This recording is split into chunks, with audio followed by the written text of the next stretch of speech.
First of all, the EPAC TV News welcomes everyone. Manipur BJP की लेंगाक अमा लेरमबदगी फेब्रुवारी तांग मापनदा चीफ मिनिस्टर एन बिरेन महाकी फम थादोकपग शेरोलमा गवर्नर पिसन खब मतुंग BJP की MLA सिंग मरक्तगी लीडर अमा खंदुना मियांग मिहुटना सेंब लेंगाक अमा सेंब ngamdabadagi फेब्रुवारी की तांग 19 मणिपुर सस्पेंडेड एनिमेशन हाइबदी प्रेसिडेंट रूल चलाइदुना लाखी प्रेसिडेंट रूल हेक लाखपदगी मणिपुर गवर्नर न चिंग अमसुंग तमगी आइन यादव खुलाई पाइबसिंदगी खुलाई थिंगलकनब तंकक अनि थोकना ऑर्डर अमा थोखी ngasiगी तांग मार्च की तांग 3 असी खुलाई थिंगलकपगी मतम लोइब नुमितनी अदुसु अककनब मतम ngasi नुंथिलगी पुंग 4 फावबदंगनी हौजिक फावबद तंपाकी ओइनदी खुलाई लिप्तना थिंगलकपगी पाउलै अदुबु चिंगी कुकीसिंगी ओइनदी खुलाई थिंगलकप असी कया उदी हाइन लोब याय चिंगी कुकी जो प्रूफना मखोगी डिमांड तोखाइब एडमिनिस्ट्रेशन अमा तालदुना मैतै प्रूफ लान हौबदगी इरांग लैब लेबाक अमा ओइदुना लेक्लिबसी लैतनब गवर्नर सोल्यूशन अमा प्रूफनबगीदमक पैखलकप थबकता कुकी सिंगनी यादे हौजिक मैतै अमत ओइना चिंगी लंबी फावरग चप्पे यादब असिसु याहन्नबगी मार्चकी तांग 9 दनि अदुब कुकी जो प्रूफनदि लेंगाकना पैखलकलिब खोंथांग असि यादे हाइदुना फोंगना लाउरी मखोय लेंगाकि मयोक्ता लैरी लेंगाकि मयोक्ता लैरबदि लेंगाकना तखाइब ताबनी अदुब हौजिक फावबगीदि मदु उब फंगद्री कुकी जो प्रूफना लेंगाकु सिंगरप हाइबजी मखोगी मतुंगदा कना लैबगिनो हाइबसिसु हंगबताय अमबु ओइरो गवर्नर थांजिलकलिब खोंथांग असि माइपहनिंग हाइबसी मियाम प्रजागी अपामबनी नकलम रोमदा फोर्स की शांति की पाउजेल पुब खोंचत कुकी एरिया द चटप यारोय हाइन अकनबो वार्निंग तोरखरे federation of civil society organisation फोक्सना था असिगी तांग 9 दगी बफर जोन नि हाइन सिक्योरिटी ngak सिंदुन लैब मफमसिंगदा शांति की पाउजेल पुब खोंचत अमा लमदम असिगी मियांग लोइनना चटप हौरगनी हाइना फोंदोरखिब मतुंग पुंग 14 फाद्रिङैदा कुकी CSO अमदि विलेज वॉलंटियर ईस्टर्न जोन की ngमखैदा खोंग थंजिलक यारोय हाइन अकनब वार्निंग तोरखरे हाइरे अमरोमदा कुकी अलायंस फॉर नाम्पी अवेकनिंग मूवमेंट कनामना थातोरखिब शेरुल अमना अथिंग असिगी मयुक्त फोक्सना लैरोइदबनी खोंचत अदुगी मतंगदा कुकी जो मियाम अमदी कुकी अलायंस फॉर नाम्पी अवेकनिंग मूवमेंट कनामना नेगोशिएशन अमता अमदी अनीसुबु वार्निंग सु लैरोय मदुदा थोलकदब अफफतगी दायित्व खुदिमक फोक्सना पूजगदबनी हाइनसु शेरुल अदुना हाइरे पाउसिंग असिगा मरिलिनबा अतोप पाउ अमना होम मिनिस्टर की वफमबु कोतुना फोंगना सिंगरपसिदा सेंटरना करी एक्शन लखटकदौरिबगे हाइना कोकोमिना हंगलकले मणिपुरी गवर्नर लोन की वांगबद पाइरिब खुलाइसिंग थिंगलकदबनी हाइना थोकलिब ऑर्डर की मतुंग इना तंपाकी खुलंगाकलिबसिंगनदि लेंगाकता खुलाइ थिंगलबसु चिंगी लमद लोन यादब मोंग अफब मखलगी खुलाइसिंग कुकी टेरोरिस्टना पाइरिबसिंग असि थिंगलकतबा लोइना सेंट्रल गवर्नमेंट लखटपगी वफम लेतबना कुकी टेरोरिस्ट एटेक तौरपद मियांग लनथुम पुंची कननबा सेंट्रल लेंगान करी थबक पैखलबगी हाइना कोकोमी कन्वेनर खुराइजम अथौबन फोंदोखरे लंफेल पात्र लैब लुप असि ऑफिस पांथोखिब पाउगी मिफम अमदा महाकना मखाताना फोंदोखिबदा खुलाई लखटके हाइरबदि नकल अनिमक्त चप मानन लखटप मथौ ताई मणिपुर तंगदु लेताब थुगाइदुना सेपरेट एडमिनिस्ट्रेशन तालिबसिंगदगी खुलाई लखटबा क्रैक डाउन तौदुना थमलबदि मदुगी मरम मियाम हंगनरकनी कुकी सिंगी लुप अम ओइरिब कोतुना मियाम बुलाना लमजिंगदुना कोकोमीदा ओइद पादब वफम कया अमा थमलकलिब असि मियाम करिसु थाजगदब नत्ते कोकोमीदि कोतुगुंबा ओइद पादब ngang लुप अमसु नत्ते अमरोमदा यूनियन होम मिनिस्टर अमित शाहना लाक्लिब तांग 9 दा हाईवे सिंगदा लंबी चटपदा अयत अपन लहलोय हाइना फोंदोखि वफम असि मियाम खौरान ngaiduna लेरिबनी हाइरिब नुमित असिदा कोतुना फोंगना थोरलगा ओपनली चैलेंज तौरपा याखाई थिंगाइगनी हाइना फोंगना हाइरकपसि मसिदा इंडिया गवर्नमेंट करी करंब थबक पैखटपगी ममी उदब तारगदी महाकना तौगदब थबक अदु कया यामना माइ पाकदौरिबनो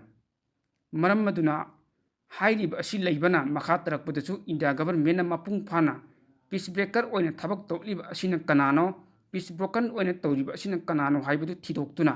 चपचाना थबक पैखट पिउ हाइनसु कोकोमीगी माइकैदगी पौमुइसिंगी ममांगद फोंदोक्प लैखरबनी अइबगी माइकैदगी फोंदोकनिंगबदी अहानबद वरोइसिन शांतिगी वरीना कोन्ना हाइरिब वफमसिंग स्लोगानसिंग असि कांगपोक्पिद बेस तौब कमिटी ऑन ट्राइबल यूनिटी कोतु अमसुंग चुराचंपुर बेस तौब indigenous tribal leaders forum ITLF न तालदुना लाक्लिब डिमांड सिंगनी हाइरिब डिमांड सिंग असी मणिपुर लेबाक मियामना खनखिब इलेक्टेड पर्सन सिंग सेंब पॉपुलर गवर्नमेंट अमा लेरिंगी मतमद तौरम डिमांड सिंग अदुनी अदुगा हौजिक स्टेट असिदा प्रेसिडेंट रूल लाख्रबसु मखोगी डिमांड होंगदे मणिपुर की CM ओइरंबा N बिरेन न CM फमदगी रिजाइन तौखिब असी ममांग था फेब्रुआरी की तंग मपन की नुंथिल नुमिदांग ओइरमदनी त्रानिथोय सुबह मणिपुर लेजिस्लेटिव असेंबली की तरेट सुबह मिफम पांथोकदबा नोंगमद ngairaba matamdani CM Biren Manipur governor माकी CM फमदगी रिजाइन तौबगी चेरोल पिसिनबगी खोंगचत्ता BJP की नेशनल लीडर अमदी नॉर्थ ईस्ट की इंचार्ज ओइरिबा MP संबित पत्र BJP मणिपुर प्रदेश की प्रेसिडेंट A सरदा अमदी अतोप BJP की MLA मिनिस्टर कयासु सरुक याखिबनी इथा थाजदन चीफ मिनिस्टर रिजाइन तौखरबगी मतुंगदा हौजिक मणिपुर की मियाम प्रेस अमदी इलेक्ट्रॉनिक मीडिया की मियोसिंगना हौजिक कुपना सेनरिबा असि कनाबु CM ओहिलकदगी हाइबसिनी होय हौजिक स्टेट असिदा प्रेसिडेंट रूल थमलदुन स्टेट असेंबली सु सस्पेंडेड एनिमेशन द थमली हाइबसिंग असिदि मिकुप अमद लोइनमक लौथोकपा अमदी महौसाद हंजिन हनबे याबा ngaktani मरम मसिना कनाना मणिपुर की अनौब चीफ मिनिस्टर ओइरकदगी हाइबा वहंग असिगी पखुम थीनबदा खन्नबदा लेबाक मियाम हॉट टॉपिक ओइनरिबनी मरमदी हौजिक असि लमतानी लमता हाइबसि मैतै खुनाई ओइनदी थौदोक वथोक कुंग था सिगी मनुंग अमनी मरम मसिन लैरक खुलक्ता कैरोय लेकाइदा मी तिनबा मी पुनबगी चांग असि यामना वांगी पुल्लिबा मियामना सानरिब वरी असि हौजिक मणिपुर ओइरक्लिबा राजनीति की चरांगनाबगो फमसिंग असितनी अयाम्बना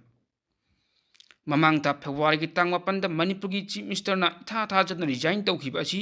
BJP मणिपुर प्रदेश की प्रेसिडेंट A सरदान मीडिया मणिपुर मियांग इंटरेस्ट तौखिबनी हाइन फोंदोक लेख्रबसु चीफ मिनिस्टर बिरेन रिजाइन तौखिबा असि स्टेट असित मखातान BJP न लुसिंग लेंगा लेखिननबा थवैन तौखिबा मानबा मचत खरदि लोइनरी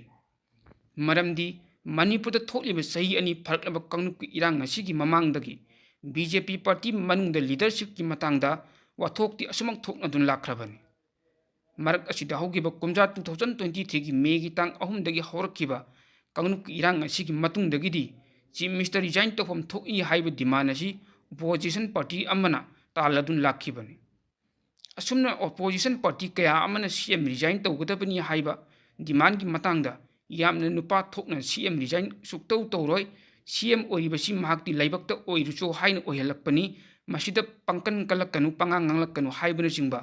वफम कया अमा पब्लिक प्लेटफॉर्म कया अमदा हाइदुना लाखिबसु लेख्रबनी असुमना पब्लिक प्लेटफॉर्म कया अमदा नुपा थोकना CM फमदग रिजाइन सुक्तौ तौरोय हाइन लैरंबा नुपा अमना फेब्रुआरी तांग निपांगी नुंथिल नुमिदांगदा दिल्लीदा पाइसिलुरबा मतुंगदा मथंगी निमित्ता हलकलगा करिगिदमक CM फमदग रिजाइन तौरिबनो हाइबसिनी मसिना ताकपदी बिरेन CM फमदग रिजाइन तौखिबा असि पार्टी की नेशनल लीडर सिंग अकनबा यथंग खरगी मतुंग इना तौखिबा मानबगी ममी चाउना तारी मरमदी ममांग तक्ता CM न रिजाइन तौरगनी हाइन लौथोकलुबदगी लेबाक मियाम अमना CM बंगलोदा थोमजिलक्तुना रिजाइन तौब यारोय हाइन ड्रामा सानखिबगी कुमई अमसु लेखिबनी ममांग तक्ता CM रिजाइन तौसु तौरोइदबा रिजाइन तौरगनी हाइन लौथोक्तुना ड्रामा सानरगा हंदक्की रिजाइन तौगदबा असिगी मतंगदना करिगिदमक्ता ममांग तक्ता मीडियादा वफम अमता मंगजौनना फोंदोक्किदबनो हाइबगी वहंग अमसु थोहल्ले अदुगा A सरदाना CM बिरेन रिजाइन तौरिबा असिसु लेबाक मियांगगिनी हाइन हाइजिलिबा असिसु खरे हेनमनबु वफम माले मरमदी करिगुम CM न लेबाक मियांगगिदमक्ता खल्लगा रिजाइन तौगदब ओइरमलबदी ममांग रिजाइन तौरमबसु यारबनी मधु पुनमक्तुदगी लांथोक्तुना लाक्लगा असेंबली मिफम पांथोकदब पुंग खर खक ngairaba matamgi mamangda nanghaularoi matakumna resign tawkiba asina mayek seng taknibadi CM na resign tawkiba state asigi laibak myang interest natte state asida makhatana BJP ki lenga lehen kinanaba thawoina tawkiba resign haibasini mayamna khallibase mamang da state asida political crisis khara leijrabasu tanjana tumin leinakibani aduga thokliba kangnu ki irang asina maram oiraga opposition party की माइकैदगी CM resign तौ हाइरबसु मसिसु हाइफम थोपगी अदुमक हाइरिबा हाइबदुगी मौंगद लेनरंबनी अदुबो हौखिबा था खरा असिदा अमदी 32 सुबह Manipur legislative assembly की तारीख सुबह मिफम नक्सिल लपग लोइनना political crisis असिसु हेन चौथोरपगी फिम अमद लाखिबनी हाइबदी seat हुमफु लेबा मणिपुर लेजिस्लेटिव असेंबली असिदा कुकी चिंगी MLA तरा अदुमदी थोकलिब इरांग असिन मरम ओइरगा सरुक यारद्रि हाइना लौरसि लैहौरिबे MLA यांखैनी मसिगी मनुंग ओपोजिशन की बेंच ता कोनसेंग ओइना ममांगदगी लेक्लिब असिना कांग्रेस की MLA मंगानी मरम असिना रूलिंग की माइकैदगी लेमलिबसि MLA निफु मंगानी हाइरिब निफु मंगा असिगी मनुंगदा NPP की MLA सिंग असी CM बिरेन याम नक्ना चमिनाब यावरबसु अम्मा तौनरबसु पार्टी असिगी नेशनल प्रेसिडेंट ना मणिपुर थोकलिब इरांग असिना मरम ओइरगा BJP दा सपोर्ट तौब लेपननबगी वरिब लौखिबग लोइनना Manipur legislative assembly speaker NPP सु 39 सुब मणिपुर लेजिस्लेटिव असेंबली की 3 सुब मिफम असिददी ओपोजिशन की बेंच ता फमगदबनी हाइना राय ताकिबसु लेख्रबनी मरम असिना ओपोजिशन बेंच ता NPP की MLA तरुक तयेत काबगी मनुंग MLA अमदी लेखिद्रे मसी थारग पुना 33 सुजिनग्रे अदुगु नकल अमरोमदा JDU की MLA खरगिसु डिस्क्वालीफाई की केस अमसु मयुकनदुन लेरिबनी हाइरब केस असिगिसु स्पीकर न राय अदु रिजर्व तौदुना थमखिबग लोइनना स्पीकर न लौथोरप राय अदुना MLA मंगागी मराइबु स्लिपकदोरिबनी अदुगु मरक असिदा रूलिंग BJP की मनुंग लीडर ओइरिबा बिरेन की मथक्त पेनदबगी चांग वंखलपग लोइनना हंदक की मिफम असिदा रूलिंग BJP की माइकैदगिदी थाजदबगी मोशन पुखलप याना लेइरे हाइबगी वफमसिंग माइकै कयादगी कन्न ngangnarkhibani असिगुम फिबमसिंग असि लाक्सिनब दिल्लीद मणिपुरगी BJP MLA मिनिस्टर कया अमा कौसिनदुन वरी सानरुरबसु फल्ली इता ताब ngamdana लाख्रब मतुंगदा हौखिब ममांगता फेब्रुवारी तांग 4 की नुंथिंदा चीफ मिनिस्टर दिल्लीद पाइसिलुरब मतुंग मथंगी नुमिता CM रिजाइन तौबगी वरी असि लौरखिबनी CM की इथा थाजबगी खोंथांग थाजदबगी खोंथांग अमदी स्टेट असिदा हौखिब नुमित खरनीगी ममांगदा ओइरिब फिबमसिंग अदुगा यंगमिनब मतमदा बिरेन CM फमदगी रिजाइन तौखिब असि स्टेट असिदा हौजिक पालिब BJP न लुचिंग लेंगाक असिगी मतंगदा थोलकब यारंब यामन फजदब मिंगचट अम कलहौबनी हाइबदा हाइमनब थोकलोय मसिंगब पॉलिटिक्स की ओइब अंक कया अम होटनरबसु कुकी चिंगी फिरेप्ती हौजिकसु खुलै अमत अहोंग बलेते हौजिक स्टेट असिदा PR लेरबसु मखोइना PR बु थवइदबगी वफम कया अम फोंदोकपा अखोइन उरी तारी थेंगनरी असिगुंबसिंग असि तुमिन्ना यंगलदुन लेखिगद्रा हाइबु वंग असिमसु लमै चापगुम संदोरली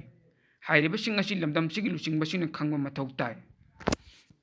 तसेंगना हाइरबदा मलेमगी मियामना ख्वाइदगी पामदबा अमा हाइरगदि लाननि लाना मियोइब खुनाइदा हिरम अमतद कानब पीते लाना मरम ओइरग लनथुम मंगहनबा मियामगी पुंछि मंगहनबा सोइनाइ हनबा अमदि चौखटपद मनिंग हलनबा नतन करिसु कानब पुरक्ते अदुबु मलेमगी लेबाकसिंग मरत लानगी वथोक्ति अदुम मयुकनदुन लेइरि लेबाक अमना लेबाक अमा खुदुम चनसिनदुना लोइलम लेंगाक संदोकपा अचौब कांगुन अपिकपा कांगुन पुयोसिनबु होटनबा अमदि अतोप लेबाक की मियोइसिंग लेबाक अमद लालोल इतिक मरी लेनना नत्रगा हुरालाना चंगसिलगलग खुंदा लेता सिलब मतुंग लम्मुननब होटनरपगी मयोक्ता थोलकपा वाथोकसिंगदगी लांथोक ओइरक्तुना मियामगी महौसागी पुंसिदा अकी तुजुंगबा मिसी मिनाम मिकप मिराव खोल अवाब कया मयुकनल्ले मसिन मरम ओइरग लेबाक अमगा कांगुप अमगा मरक्ता थोलकपा हाटना सुनबगी लाल अमता मियोइब खुनाइना पामदे अदुबु मियामना पामदब लाल अदुमक थोकलब असि करिगिनो हाइब तारबदी कलक्पा मिहौबा अपामबा हाइब पुनिंग वखल लक्सिनब ngamdabadagi थोलखिबनी हाइब याय असिंगवा मखलगी थोदो ओथोक्सिंग असि खानोपुक एशियागी मनुंगदा मनिंग मखा तंबा निंगथौ पानबा लेबाक मचा अम ओइन लेरक्खिबा मणिपुरगी लेंगाक लोंदा थोक्तुना मनिंग तंबा अमुक मांगबा अमुक मनिंग तंबा हंजिलक्खिबगी वथोक कया मयुकना खितब नत्ते मियामदा मतम मतम ई पाउसिंग शेयर तौदुना मियाम मिटना कोंग ओहलिबा इपाक TV न्यूज हाइबा न्यूज नेटवर्किंग YouTube चैनल अमदी AP पेज असिबु अदोमना लाइक शेयर कमेंट फॉलो अमदी सब्सक्राइब तौबिदुना तुंग कोइन मियाम सेवा तौब ngamnanaba सपोर्ट तौबियु हाइजरे।